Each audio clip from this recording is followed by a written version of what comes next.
He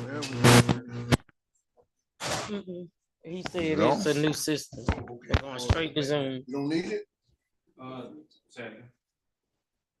No, new system. Everything's Wow. In the clouds. That's that high tech. Love it when the plan comes together. 601, Joe. Real. Do it, baby. We don't need the screen back there anymore because they got. You see the camera in the ceiling? Yes. So now we can't see what We we're look doing. like- If we need to keep our heads down.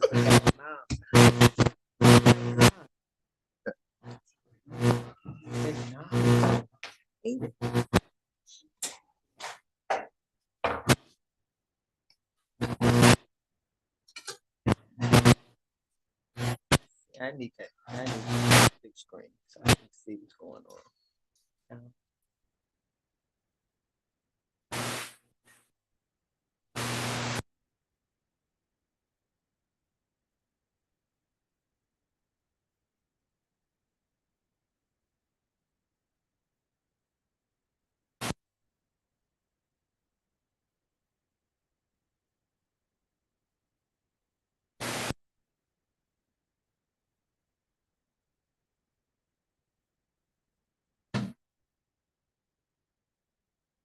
Okay, so we good to move.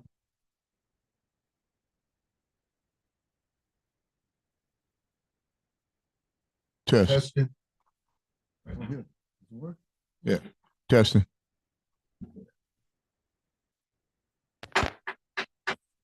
Now, 6 p.m.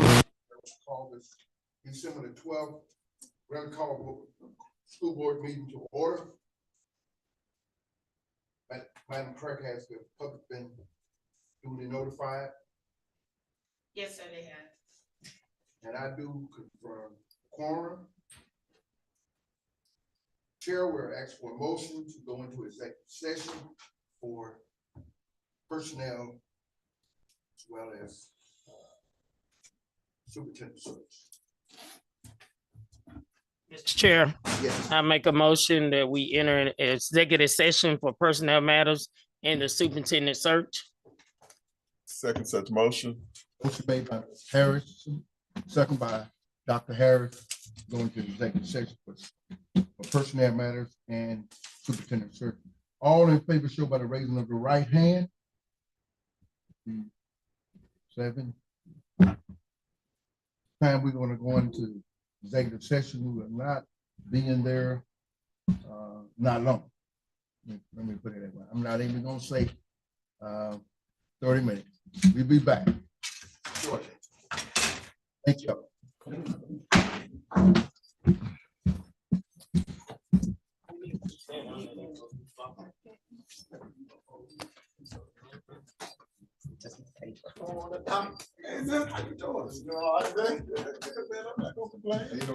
That's right. No need.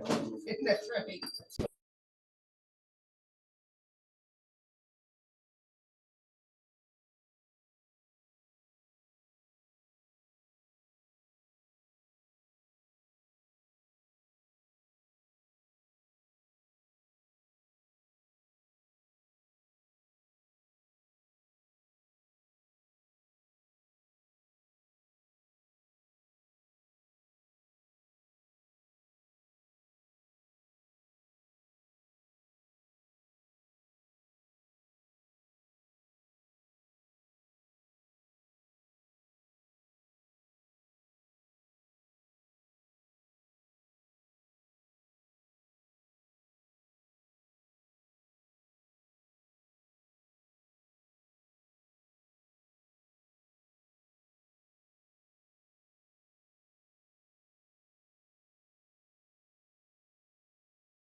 worry, Joe, I got the door. I didn't see you behind me. Got a good point right there. That's- Going, so you're good. I know where you're coming from. So I was just sometimes, you know.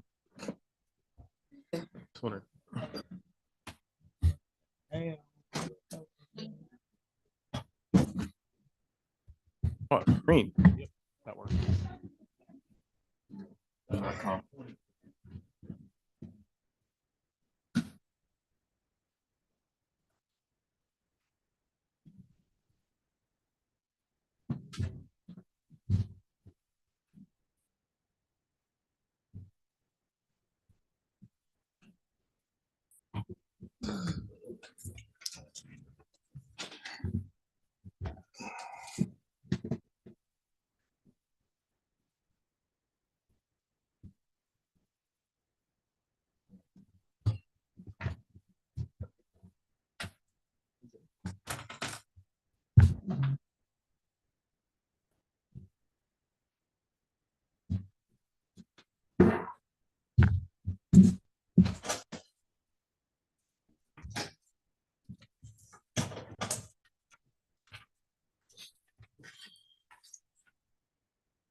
It's time the chair will ask for a motion to come out of, to exit executive session. No action taken. Chair, Yes, ma'am. I make a motion, we exit executive session, no actions taken. Second such motion. Motion made by Ms. Harrison, second by Dr. Harris. Executive session, no action taken. All in favor, show by the raising of the right hand. That would be 7-0. At this time, just like to welcome everyone to our December 12th regular call board meeting. You know, it's this time of year that just reflect on Christmas and what it's all about. And so I just wanted to thank everybody who supports our school system and welcome you to this December 12th school board meeting. At this time, pardon? Someone say something? At this time, we'd like to pledge allegiance and a moment of silence, please. Please stand. Pledge allegiance. Pledge allegiance To the flag of the United States of America and to the republic for which it stands, one nation, under God, indivisible, with liberty and justice for all.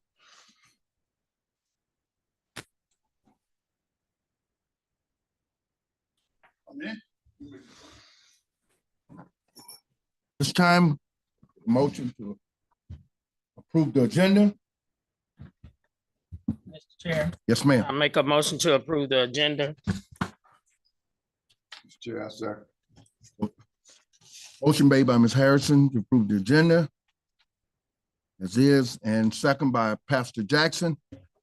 All in favor show by the raising of the right hand. That would be 7-0. At this time, Secretary, do we have any public comment? No, sir, Mr. Chair, we do not. Thank you. At this time, we have a presentation and recognition by our 2023 audit report presentation. And tell us who you are, sir, please. That might be the first time I've heard recognition in an audit in the same sentence. It's good to see y'all tonight. I'm Andrew Dobson at Halliday Schwartz and Company, here to present your June 30th, 2023 audit. So what you have in front of you tonight, you have two things. The first thing you have is a 3-page letter. It's our final communication to you as board members about the entirety of the audit. I'm going to hit a couple of highlights from that. And then we're going to go through the PowerPoint slides. PowerPoint slides are in place of, it doesn't have yellow this year, the little 1-page summary I usually give you. This will help us kind of focus in on a couple of things as we go through it. And I think you'll get a copy of this if you don't already have it. If you have questions along the way, please stop me. It'll be easier to answer them as we go. So if you take a look at that 3-page letter first, as I said, this is our final communication to you as a board. It talks about some of the generalities of your financial statement audit and your single audit. The first thing I want to draw attention to is your significant accounting policies at the bottom of page 1.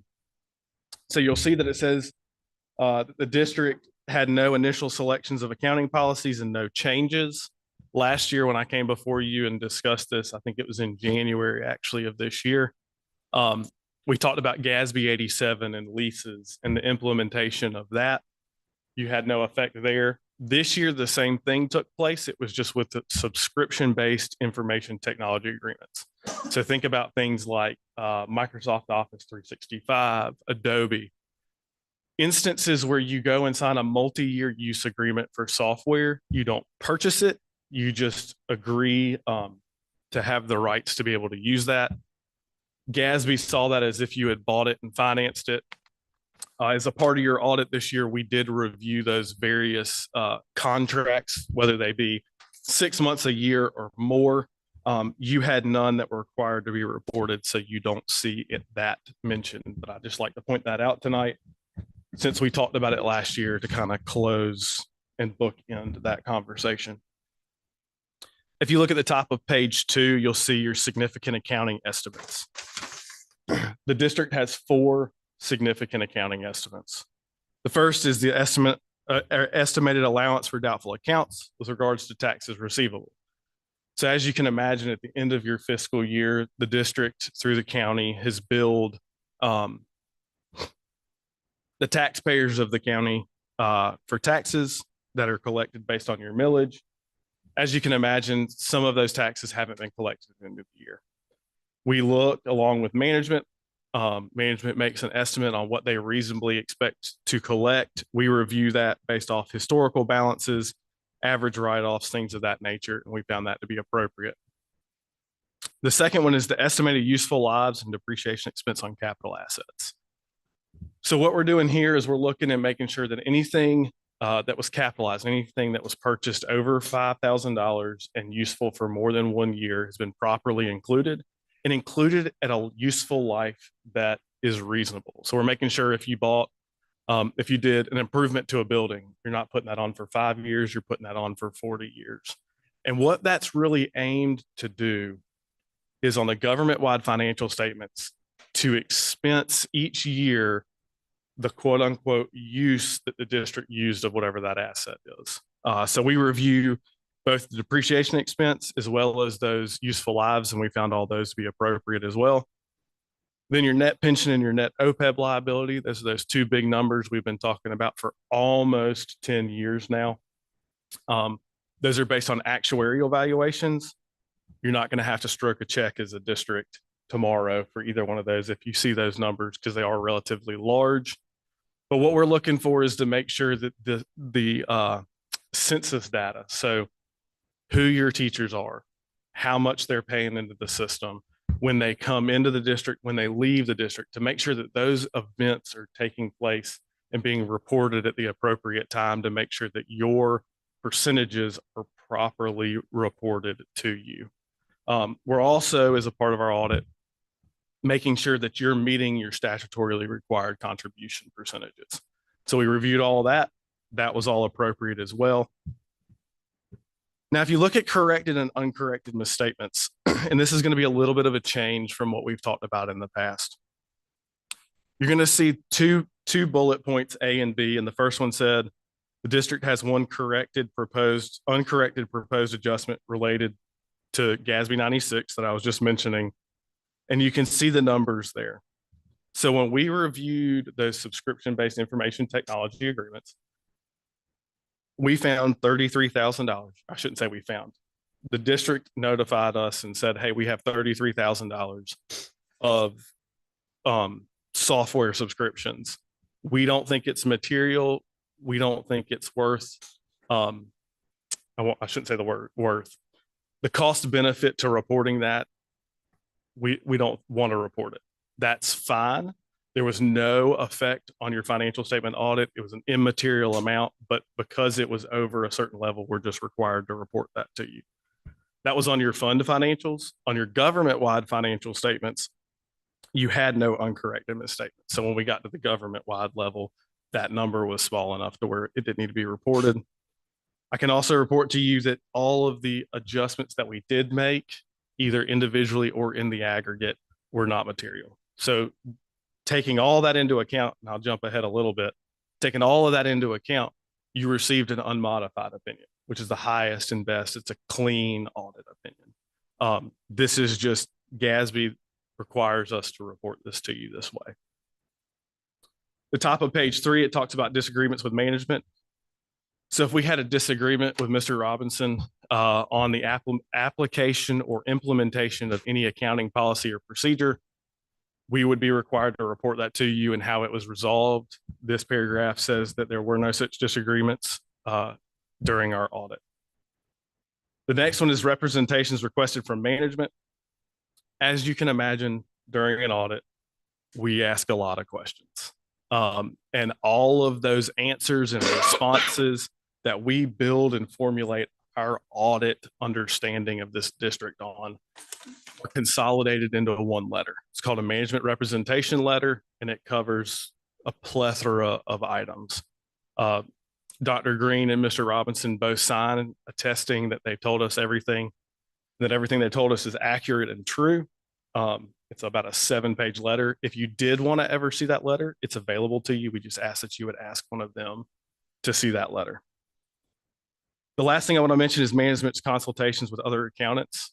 So kind of like the disagreements with management, but if we brought before the district an accounting policy or something we felt needed to be implemented or changed, and Mr. Robinson and his team decided to get a second opinion from another accounting firm, I would be required to report that to you, but none of that took place. That is that whole letter. Does anybody have any questions about it before we move on to the numbers and things of that nature?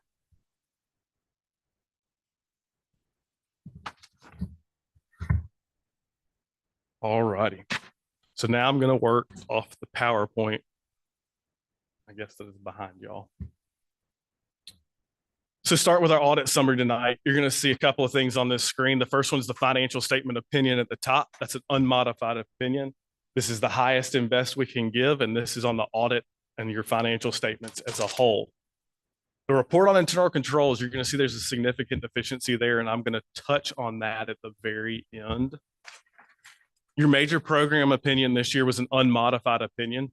So when we look at the federal funding of the district as a part of having a single audit and spending more than $750,000 in federal funding, we do two things. We look at your controls over your federal funds, and we also look at your compliance over those programs that were determined to be major during the year. So you can see right there at the top, you have an unmodified opinion as well.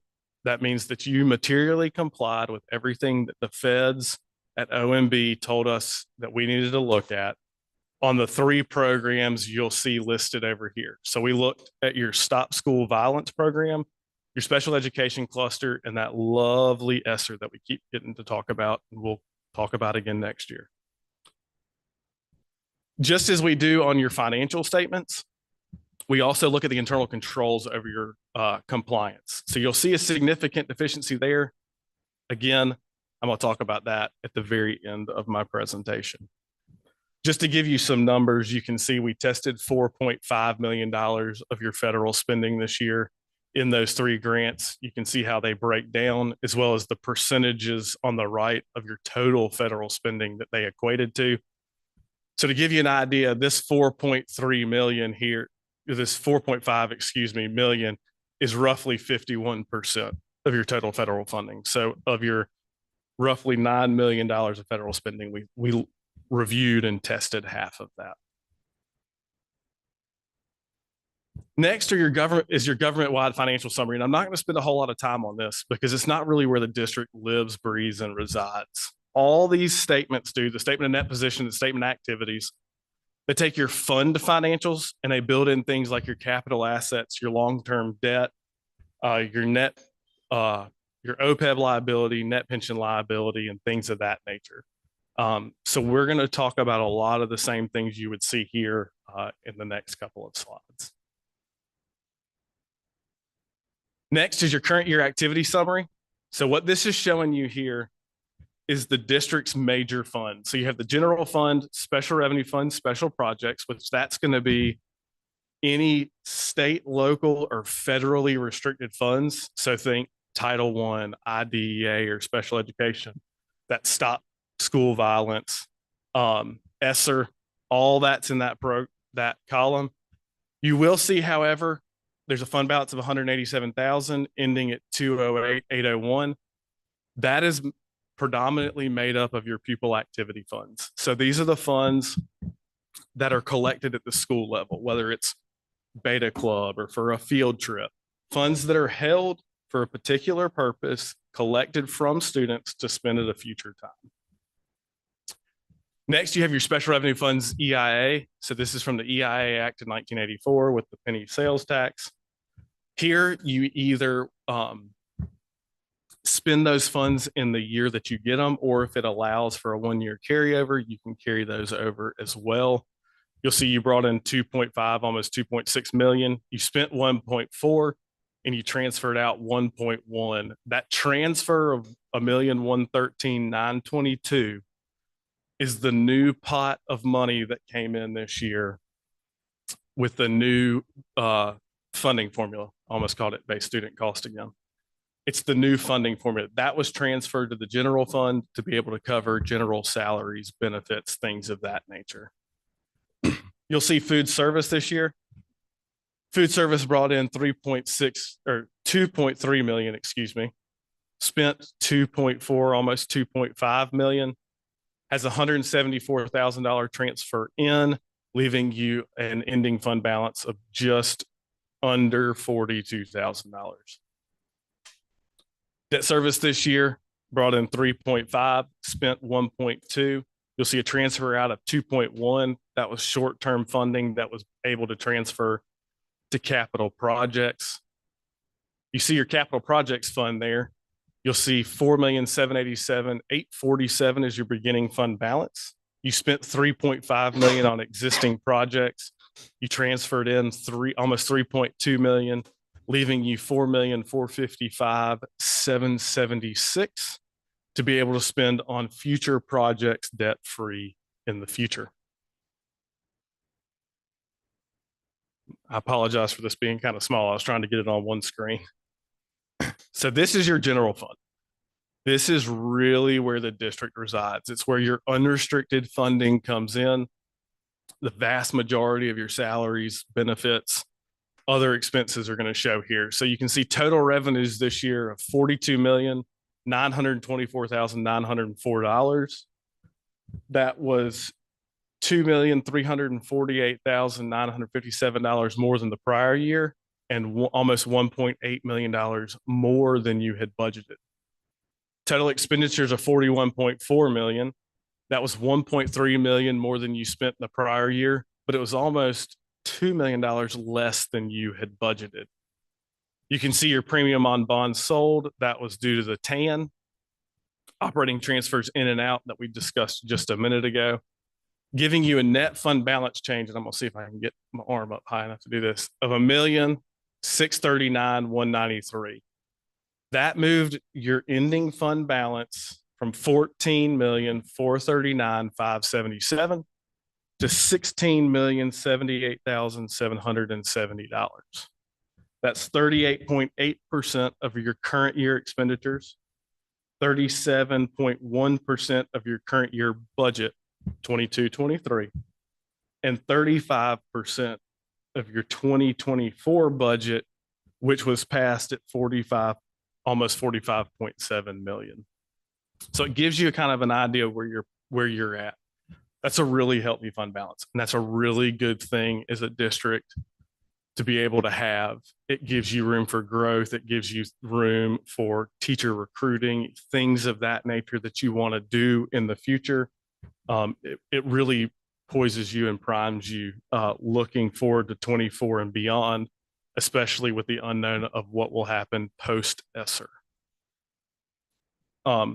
Just to give you a couple of other points, your ad valorem taxes this year and what I'm looking at right now is this $1.4 million and then the $1.8 million. So of that $1.4 million, the largest of that was your ad valorem taxes that were up $1 million over your budget. You collected almost 27.5 million. Your interest was $308,000 more than you had budgeted. We've seen this across the board on all our districts this year. Interest rates matching what the Fed has done with other interest rates and moving up. The base rate has really increased the amount of interest income that districts are seeing. Your manufacturer's depreciation, so looking at the $374,000 state budgeted line, was $293,000 more than budgeted, and your motor carrier was $199,000. We're also seeing that across the board.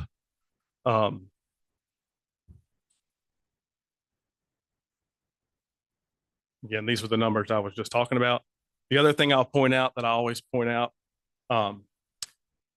FILO.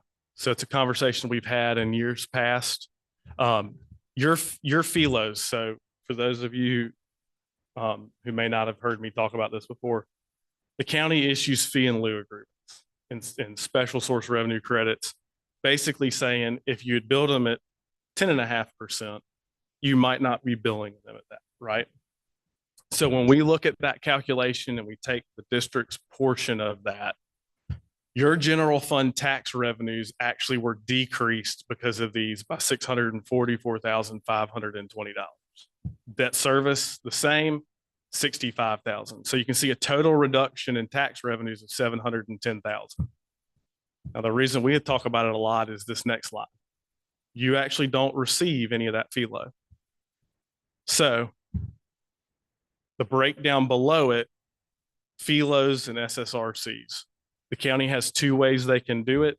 These are those two different ways. That's just the breakdown of how the 644.5 and the 65.3 break down between those two. But just be aware that it's that 710,000. You would have seen 644.5 more in the general fund had they not been there.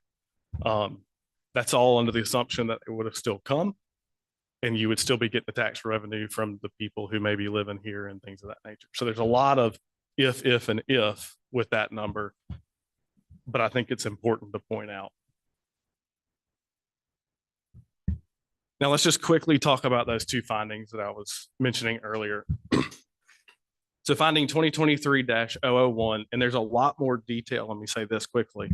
There's a lot more detail in the back of your audit about these. There's what led to it, what we think you can be doing, what the district has already done and is doing. So it's internal controls over financial reporting. And I failed to mention this earlier, but as a part of your audit, one of the things we do is we look at your internal controls over financial statement areas. So cash, AP, accounts payable, accounts receivable, revenues, expenditures, things of that nature. So when we were doing our testing of our inventory, one of the things we found is that inventory was always being reported correctly. It was being reported based on the quantity on hand, but what we came to find out when we started digging deeper this year, the cost wasn't being updated.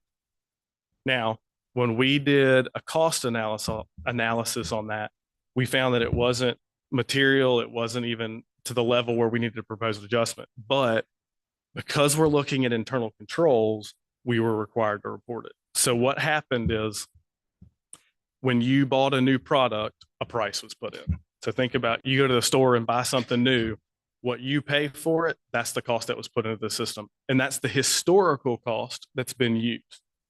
So think about if you bought something 5 years ago and now you buy it today, probably cost a little bit more, right? We found some of that, but we also found it the other way, which was interesting to me, where you were paying for stuff now and the cost was actually less than what you had on the books because you were getting credits for things like USDA reimbursements, or you were getting a USDA commodity sending it off, they were taking cheese and tomato paste and turning it into a pizza. Well, you got credit on there for that cheese and that tomato paste that you sent. So your cost might have been overstated. So that's what kind of drew that number back into fairly close to zero. But we've already talked to Mr. Robinson, and he's been in touch with the food service department to make sure that those costs are being updated at least once a year, if not twice a year, to make sure that that inventory value and quantity are being properly reported. The next one, 2023-002, is internal controls over procurement, suspension, and debarment. So one of the things that we look at, we look and make sure when we're looking at our federal programs, we're making sure you're following your procurement policy. And we found 2 purchases in the, it says stop teen violence, it's the stop teen or stop school violence. 2 purchases that didn't have purchase orders. Now when we found that, and you didn't have a lot of purchases out of that program, but when we did find that, we looked at the entirety of the program. Those were the only 2 that we found. We've talked to Mr. Robinson and his team about how to rectify this in the future. And they've already put things in place. But because we found it, it was something that we were required to be reported. But I don't want these 2 to diminish the fact that you were able to put $1.6 million into fund balance. You transferred, I want to tell you the exact number. Should have written it down. You were able to transfer $1 million from the general fund to capital projects to help fund those future projects. And just another thing to give you an idea about, you've got that capital projects of 4.55 million. At the end of the year, you had about 568,000 of that already committed to spend. So you had several projects that were ongoing that you'd already signed contracts on at the end of the year. So if you're looking at 4.55, you might be looking at just under 4 million to use in the future to be able to fund the capital projects of the district. All in all, though, a really good year. Clean opinion on the financial statements, healthy fund balance, financially sound. You did have the 2 findings, but things have already been put in place to correct those moving forward, and even more safeguards in place to make sure they don't happen again. Are there any questions? I got any questions? I don't know if it's direct this to you or Mr. Robinson. About the ESSER money, that when does that run out? So ESSER, it's kind of a twofold question. ESSER is a specified pot of money. So the district got X dollars, and I couldn't off the top of my head tell you what that number is. It has to all be spent by September 30th of 2024, right? However, I've got some districts that are going to spend it right up to September. I've got some districts that are pushing with all their might to spend it by June 30th. It really depends on what's in your ESSER plan and how the district chooses to spend it. But it all has to be spent by September 30th, all 3 pots, or 4 or 5, or however many they decide they want to come up with.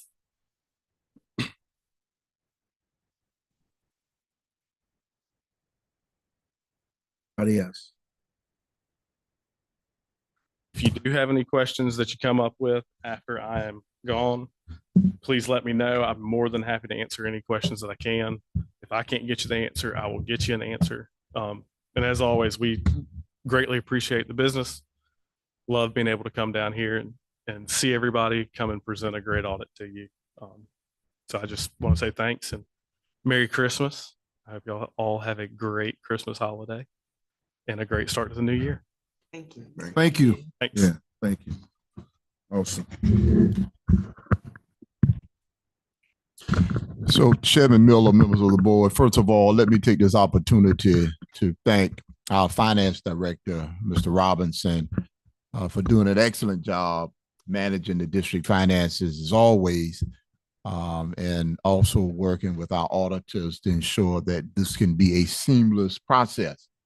I talked to Mr. Miller about the two findings, and I don't necessarily get upset about findings because, quite honestly, if you do an audit at some point in time, you should find things that you can improve upon. And if you never find things to improve upon, then maybe you got to question how thoroughly we are reviewing our processes, because we'll never be perfect. We'll always have things that we can reflect upon and do a little bit better. And when you think about all the purchases that occur, for example, and purchase orders being missing for a couple of purchases, those are things that may happen from time to time, but we put some things in place to mitigate the likelihood that those things occur in the future. And also, as we think about a surplus again this year, that positions us better to accommodate a downturn, because those are inevitable. It will happen eventually. And also being able to put $1 million back in the fund balance positions us to be able to accommodate bonuses for next year, potential salary increases. So we are in a good position to do some additional things to try and reward our Fairfield staff members as they should be. Okay. And so, people have asked me, say, well, do you think that we're going to get bonuses again next year? Well, after this audit, I feel pretty confident saying, yeah, you're probably going to get it. Okay. So we probably in good shape for next year. I mean, I can't make guarantees for after that, but I think this audit says we'll probably be in pretty good shape to get it next year. And as relates to transferring money to the capital account, as you know, we constantly have needs relative to our facilities. On last year, we ended up replacing every air conditioning unit at McCoy-Liston School of Technology. We still have some units throughout our districts that are 30 years old. Okay. So we still have lots of air conditioning units that we need to replace. We just replaced all the lights in the gymnasium at Fairfield Central High School, LED lighting. We still have lots of lightings that we need to transition over to LED lighting. And so we have been fortunate that we've been able to accommodate a lot of our capital needs without going to the voters in the form of a referendum. And so we've been able to take surplus money. We've been able to take some capital money that we've been using throughout the course of the year to really address our capital needs. And so, as was said earlier, this is absolutely a good day, an excellent audit. And so we are very appreciative that we are in the position that we are in. And so we thank the auditor for doing an excellent job providing us with some very valuable insight, information, and opportunities to even improve upon our process. Thank you, Chairman Miller. Thank you. Anybody else got any more comments? We thank you. Appreciate it. Thank you, Dr. Robinson. This time the motion to accept the board minutes from November the 14th, as well as our special call board meeting board work session. Can we get a motion? Mr. Chair, Yes, ma'am. I make a motion, we accept the superintendent recommendation to approve the board minutes from the November 14 regular call board meeting. Are we doing them both together? Yes. And a special call board meeting on November the 27th, board work session. I second it. Right. Motion made by Ms. Harrison, second by Ms. Green, to accept the board minutes of November the 14th, as well as special board work session. All in favor show by the raising of the right hand. That would be 7. At this time, we have our superintendent report. Dr. Green. Chairman Miller, members of the board. First of all, let me tell you that I want everyone throughout the district, if you hadn't gotten your flu shot, get your flu shot. Okay. And some people, I never get the flu shot. Let me tell you, I got the flu. I think it was back in 2006. I was a principal at Central High School, and boy, did it do a job on me, Pastor Jackson. I said, man, after that, I'm getting the flu shot every year. And since then, I've been getting the flu shot. Now, I say that jokingly, but we have had a rash of flu in several of our facilities. Okay. We've not had a lot of COVID issues. We've had a lot of flu issues, surprisingly. And we've had some classes that have had multiple kids out with the flu. And so I want us to be sure that we are washing our hands. And I know some people say they don't believe in the flu shot. I was talking to one of my wife's relatives during the Thanksgiving break, and he said, I don't believe in the flu shot. They ain't gonna stop me from getting the flu. I said, well, I hadn't got it since I started taking the flu shot. So I'm gonna take it. And if you aren't taking it, I would encourage you to wash your hands regularly and do all the mitigation strategies that you can, because we aren't necessarily having that big of a COVID issue, thank God. But we have been having some issues with the flu. Okay. And so I want everyone to be cognizant of that. The Fairfield Central High School basketball team will be taking on Lower Richland tonight. And so if you get an opportunity, stop by the game tonight. The girls have been doing a good job. In fact, I had an opportunity to witness their win against Newberry. I think this was last Thursday. The boys had a big win last night on the road against South Aiken High School. And so we can continue to pull for our boys and girls basketball teams. Wrestling is doing a great job. They had a region, or will have a region dual championship January the 12th and the 24th at Fairfield Central High School. Stephen Gaston is 8-0 wrestling this year. And my church member, Derek Cameron, is 7-1. All right. And so they are having a good year. The team will travel to Lugoff Elgin for the Demon Classic this Friday and Saturday. So continue to put our wrestlers in your thoughts and prayers. If you've never been to a wrestling match, Ms. Green, you want to check one of those out. Yes. I tell people it is the toughest sport in high school, Pastor Jackson. The toughest sport, and we didn't have wrestling in my school when I was in high school, but it's the toughest sport in high school because it's you and the person you wrestling to get on that mat. That's right. You can't call timeout. You can't sub, let somebody else in. It's just you on that mat, and it is tough. In fact, we had a young lady who won the first female match at our last Fairfield Central High School match. Okay, so it is a tough sport. Kudos to the JRTC battalion for their community service. I saw a picture of them out doing, I think, Meals on Wheels or something. I think someone tweeted that out. Elite ladies have been participating in several different parades. Right now. They participated in the Winsboro Parade, the Ridgeway Parade, in addition to the Columbia Carillon Parade. In fact, someone sent my wife a picture of the elite ladies. I'm not sure, rather Ms. Brown was aware of that, but somebody sent it to the boss man and said, hey, let me show you where your girls are downtown at the parade. Fairfield Central High School Orchestra had 6 students to participate in the Newberry College Honors Orchestra Clinic. And we had 3 players from Fairfield Central High School football team who participated in the Palmetto I-20 All-Star Game. Marvin Robinson, better known as Miles, Jalen Swilly, and KJ Golden. And if I'm not mistaken, I think Miles was the defensive player of the game and KJ was the offensive player of the game. Okay, and so they really did represent the Griffins well. The middle school had 5 students to compete and placed in the Clemson University Declamation Contest. And that's the contest that really challenges these students to speak their foreign language skills. We had a first place winner in Zedric Carabo in Latin 1. Krista Evans won first place in Latin 2. Jasmine El Bayami, who is Max's daughter, won Latin 2, won second place. Sanjana Kumar won Latin 2 third place, and Grant Breeden won Spanish, won third place. So that is an absolutely phenomenal job Yes. by our middle school students in the declamation contest.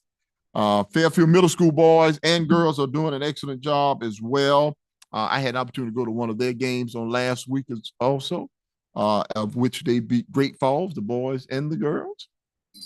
So they are doing a wonderful job. Tomorrow, December 13th at 6 o'clock, Fairfield Middle School will present Sounds of the Season, a night of dance, orchestra, band, and chorus performances. I know that is going to be an awesome performance. I tell you, I went to the dance performance that the high school and middle school did right before the Thanksgiving holidays. It was absolutely phenomenal. I'm telling you, it blew me away. I mean, I was expecting something good, but it far exceeded my expectation. I know Ms. Harrison was there. It was great. So I'm sure this is going to be just as good. Fairfield Central High School Visual and Performing Arts Department presents a Christmas tree. As the Christmas tree grows, a night of magical music, dance, theater, and art. That'll be December 19th at the high school. So the middle school will have their performance December 13th. The high school will have their performance December the 19th.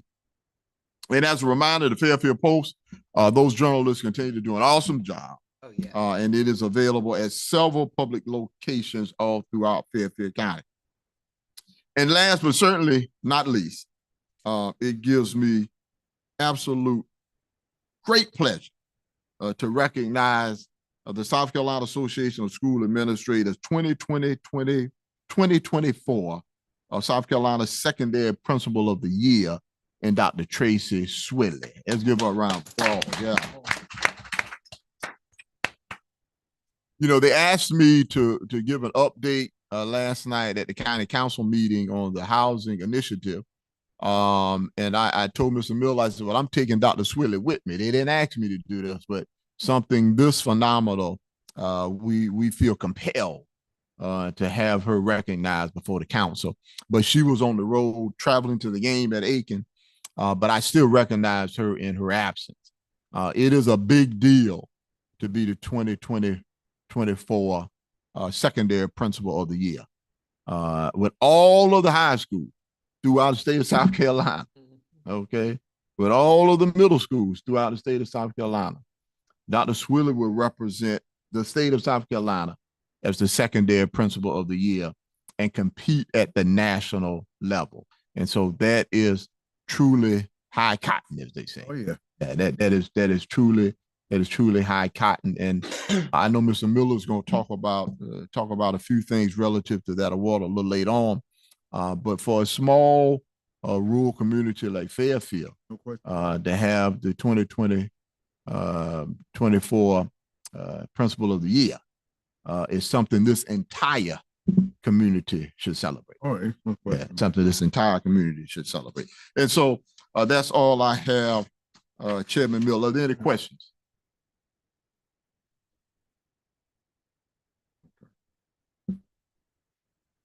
All right. Finance and operation.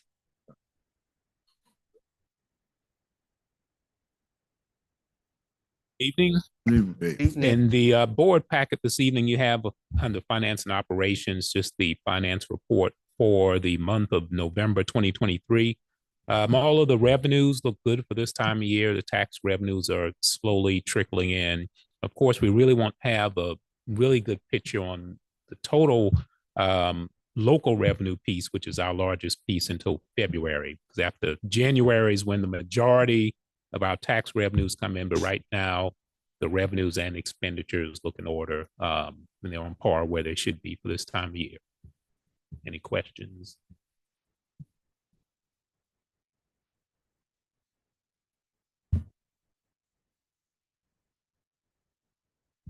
Anybody?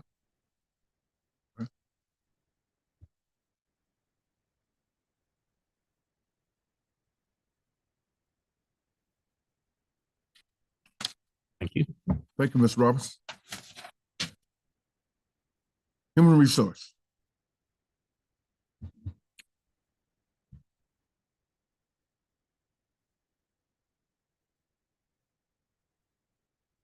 Good evening, Mr. Chairman and members of the board. Good evening. Under HR this evening, we have the following items for your approval. Item 1, certified resignations and terminations. The superintendent recommends the board approve certified resignations and terminations to be effective at the conclusion of the 2023-24 academic year as outlined in Exhibit 1A and Exhibit 1B. Can we get a motion? So Chair, Yes, ma'am. I make a motion that we accept the superintendent's recommendation for the approval of certified resignation and terminations to be effective at the conclusion of the 23-24 academic school year. Second such motion. Motion made by Ms. Green, second by Dr. Harris. Accept the superintendent recommendations to approve the certified resignation and termination of the effective the conclusion of the 23-24 academic year. All in favor, show by the raising of the right hand. That would be 7-0. All right. Next, we have item 2, certified recommendations. The superintendent recommends the board approve professional certified administrators and educators for the 23-24 academic year as presented in Exhibit 2A and Exhibit 2B. 2B, okay. Motion? So Chair, Yes. I make a motion that we accept the superintendent's recommendation for the board to approve professional certified administrator and educators for the 22-23 academic year as in Exhibit 2B, 23-24 academic year as displayed in Exhibit 2A and 2B. Second such motion. Motion made by Ms. Green, second by Dr. Harris. Accept the superintendent recommendation to approve professional certified administrators and educators for the 23-24 academic school year. All in favor, show by the raising of the right hand. That would be 7-0. Thank you. At this time, we would have our board chair report. I just wanted to say this. Doc was talking about it earlier. What a great time to be in Fairfield County Schools. I mean, you know, we betting 1,000. Yeah. I'm just we betting 1,000. I'm just gonna tell you, and it takes a poor frog not to praise his own pond. Now, on Friday, we found out that Dr. Tracy Swilly was named secondary principal of the year. Now, I said not in Fairfield County or a half of the state, but out of the whole state. I want y'all to film in there. The whole state. So I said, man, ain't this something? Then it reminds me when I can go back and put it in reverse a little bit. Our last one is in 2020 and 21, we had a superintendent of the year in the whole state of South Carolina. When I say this is number one in the state of South Carolina, Dr. Green. So then we, back up a little bit more and we think about Mrs. Jefferson, who was teacher of the year. And I think that was 2018? 2020. 2020. Ain't that something? Good to us. My God, look what's going on. I bet somebody say, what's going on in Fairfield County? What's going on down in that little small town of Winsboro? Got less than 5,000 people. Isn't that something? Less than 5,000. Look here. Yep. I am praising our point. I'm going to praise it. I'm going to everything I can do to let everybody know it's some good things going on, some great things going on in Fairfield County. We got the best students. We got the best teachers. We do. We got the best principals. We got the best superintendent. We got the best administrator. And it ain't gonna be long, because you can see it. Look to my left, right down the road, right over there. We're gonna have this teacher village coming up. And that's gonna be national. Look here, y'all. This ain't just South Carolina now. This going on CNN, NBC, ABC, CBS, all over. Everybody gonna be talking about it. Y'all better get enthused about this because it's coming. It is. You know, it's coming, and I'm so I'm gonna say this and I'm gonna shut up. But Doc, what about them? What about the magnet school? Did they not win 2 awards last year? He did. Yeah. What was it? National Blue Ribbon School of Excellence. You said National Blue Ribbon School. National Blue Ribbon Is that, School of Excellence. is that the one that's presidential? Oh yeah, yeah. From where? Queens. What small town here? Presidential? Ain't but how many? 270 some schools in the whole United States got that award. Man, y'all better toot. You better start praising your own pawn, because I'm sure enough gonna do it. I'm gonna shut up now. We got any more remarks? Yeah. Yes, ma'am. I wanted to just piggyback after Dr. Green about the high school and middle school dance performance.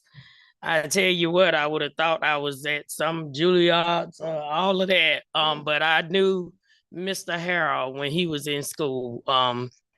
I stayed on him, and he can tell you that I was hard on him, but I stayed on him because his grandma asked me to. I knew he was going to be something amazing, and he has truly brought excellence to the dance class. And the young lady at the high school, I got to talk to her a little bit too, but I'm gonna tell you, it was amazing. Everybody was talking about it everywhere about the dance performance. And Mike Fanning did videos and took pictures, and it was truly amazing. And I also got to go to the Paramedic Classic to watch our 2 boys bring those awards home. Right. But my grandson got to play on the team with them, and it was just amazing to see all those kids that they kind of know each other, I guess, from social media, but how they just was cheering each other on and bringing them, just we thought because some of them other folks on the other side played that on that team that, Dr. Green stopped. I'm just kidding.